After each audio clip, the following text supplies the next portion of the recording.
Praise the lord. కలత చెందిన మనసుకు కుదుటపరిచే శక్తి ప్రేమతో కూడిన మాటలకుంటుంది.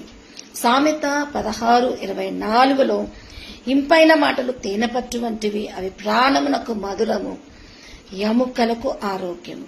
నిజమే, మాటల మహత్యము థెరపీలాగా మన ప్రాణమునకు, మన ఎముకలకు ఆరోగ్యంగా ఉండడానికి కారణంగా ఉంటుంది. అందుకే భక్తుడైన దావీదు అంటాడు, మేలిమి బంగారు కన్నా నీ మాటలు కూరదగినవి, జుంటి తేలిన దారల కన్నా అవి మధురమైనవి. వాటి వల్ల నీ సేవకుడు హెచ్చరిక నొంది గై కొనుట వలన గొప్ప లాభం పొందును.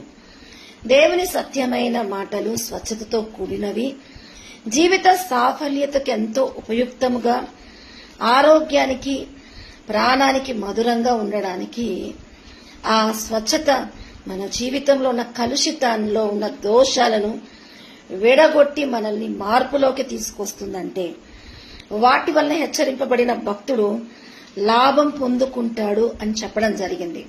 మీరేమంటారు? దేవుని మాటలు నిష్కలంకమైనవి, అవి మనిషికి దోహదపరుస్తూ మంచిని నేర్పిస్తాయి.